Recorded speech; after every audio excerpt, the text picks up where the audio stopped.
Salut, d'ici la fin de cette vidéo, je te montre comment Nathalie Yamb veut que Madagascar cesse d'être un protectorat français, qu'elle profite de cette révolution de la génération Z pour définitivement rejoindre le mouvement de l'AES. Elle n'est pas forcément obligée de migrer vers l'AES, elle peut, avec les autres pays de l'île de l'Inde, comme le Comore, le Tanzanie, se mettre ensemble pour former un bloc régional qui court vers sa souveraineté.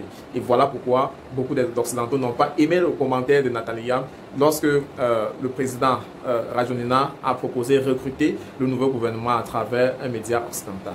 Le tout, c'est dans les détails. Alors, c'est l'heure des Gen Z. Les Gen Z, cette fois-ci, se font manifester à Madagascar. Et pour Nathalie Yamb, elle pense que c'est toujours la France-Afrique qui a l'œuvre.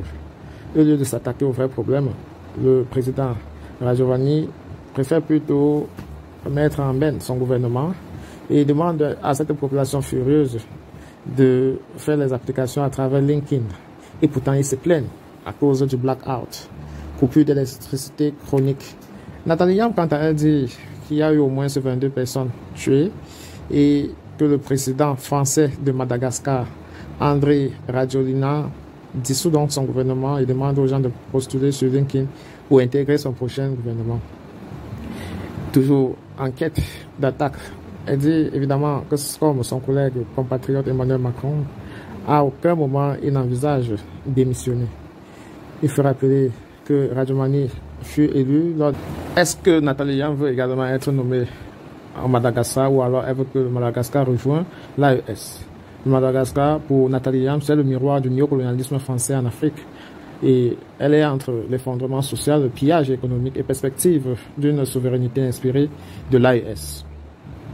Cette révolte des Gen Z dans un pays en otage, Madagascar est le continent à la biodiversité unique et aux ressources agricoles immenses, est aujourd'hui donc le théâtre d'un nouveau drame politique et social après la mort d'au moins 22 personnes lors des manifestations de la génération Z contre la pauvreté chronique et les conditions de vie indignes. Le président Andry Rajoelina dissout son gouvernement et lancé un appel inédit aux candidatures sur LinkedIn. Ce geste qui relève plus de la communication numérique que d'une volonté réelle de réforme a choqué un peuple déjà brisé par des décennies de corruption, de dépendance et de domination étrangère.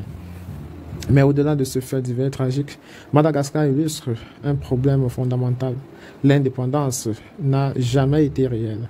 Comme dans la plupart des pays africains, l'ancienne puissance coloniale, la France, maintient son emprise à travers les relais politiques, économiques et culturels. L'actuel président Rajoelina, naturalisé français en 2014, incarne cette contradiction, un dirigeant malgache dont la loyauté politique et économique semble porter entre Paris et Antananarivo. Pourtant, ailleurs sur le continent, des dynamiques alternatives émergent. Le Mali, le Burkina Faso et le Niger ont décidé de rompre avec ce chemin en créant l'Alliance des États du Sahel AES, un cadre de coopération militaire, économique et diplomatique tourné vers la souveraineté. L'expérience de l'AES, malgré les menaces et les sanctions occidentales, ouvre une voie de réflexion pour des pays comme Madagascar, prisonniers d'un néocolonialisme économique et politique systémique. Une implosion sociale symptomatique, la jeunesse contre la misère structurelle.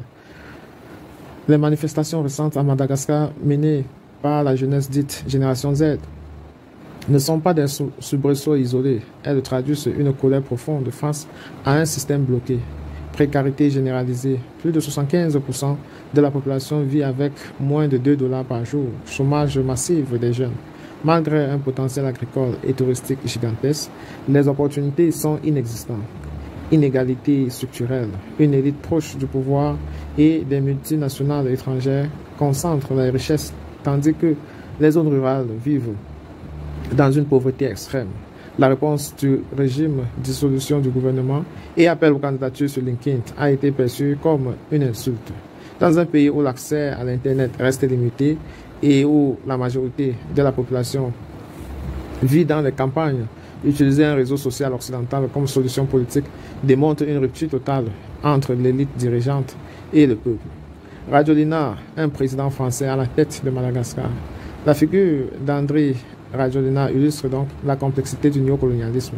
Devenu président une première fois en 2009, après un coup d'État, Il a ensuite obtenu la nationalité française en 2014 avant de redevenir en 2019.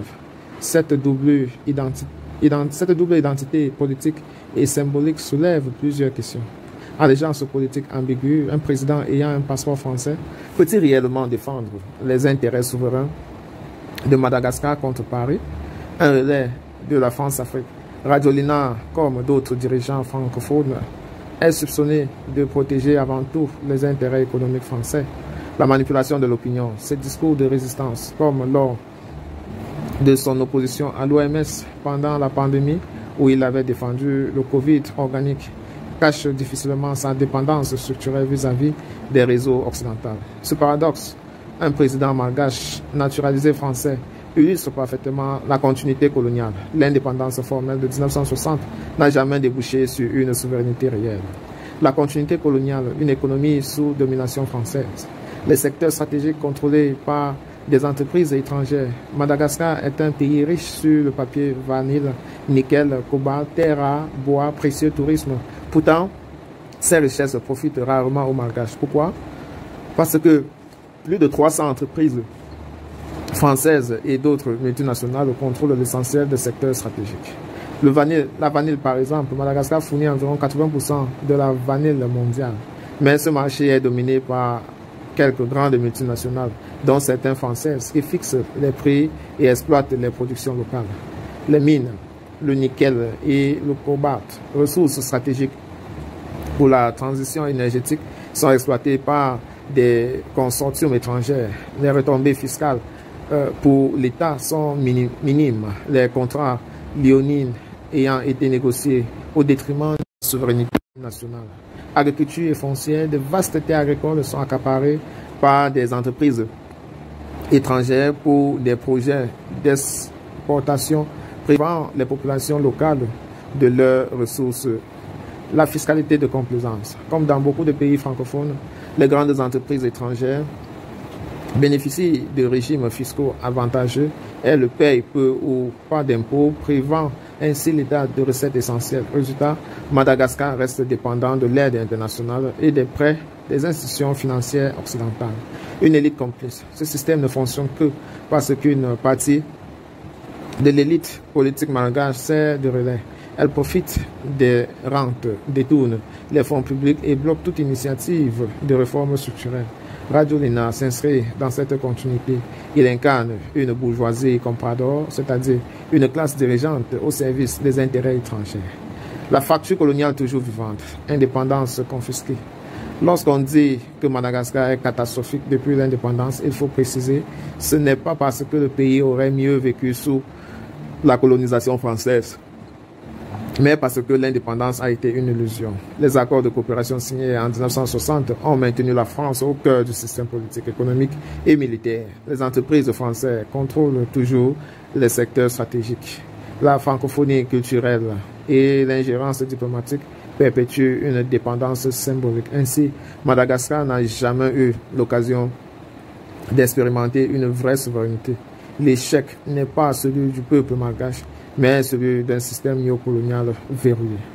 Le parallèle avec l'AES, une voie de rupture possible. L'exemple du Mali, du Burkina Faso et du Niger. Depuis 2020, ces trois pays sahariens ont choisi de rompre avec l'ordre néocolonial en chassant les armées françaises, en suspendant les accords de coopération asymétriques et en créant l'Alliance des États du Sahel. Ils ont envoyé un signal fort, l'Afrique peut s'émanciper.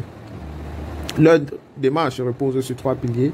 La souveraineté militaire, en construisant des armées nationales capables de défendre le territoire. Souveraineté économique, en réorientant les ressources vers le développement interne plutôt que l'exportation à vil prix.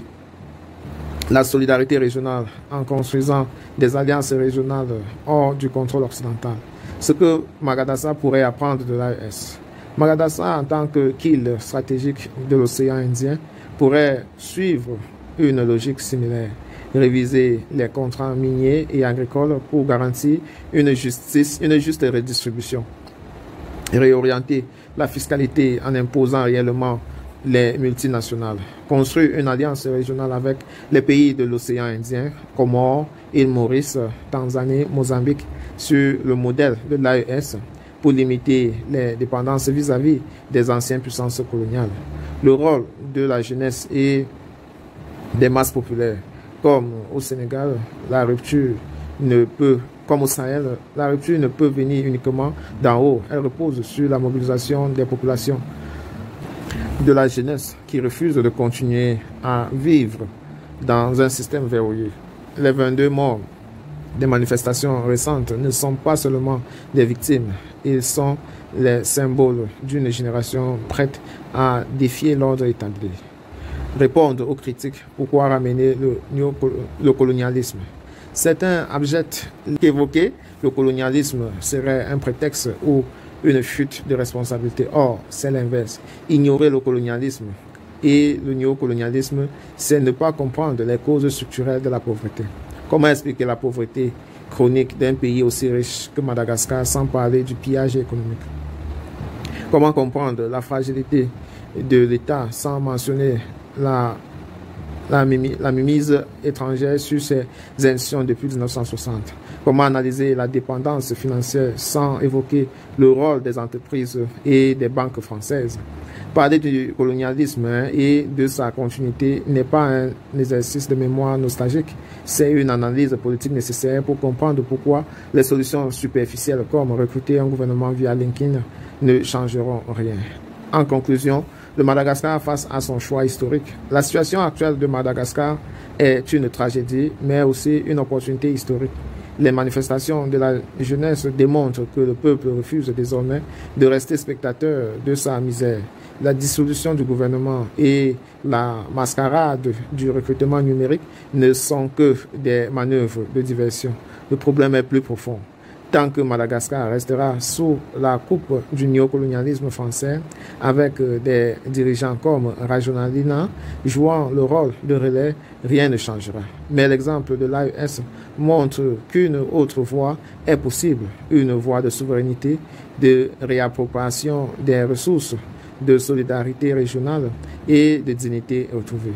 Madagascar peut, comme le Sahel, choisir de rompre avec le système néocolonial pour construire une véritable indépendance. Cela demandera de sacrifices, une mobilisation populaire et une élite patriote prête à briser les chaînes de la France-Afrique.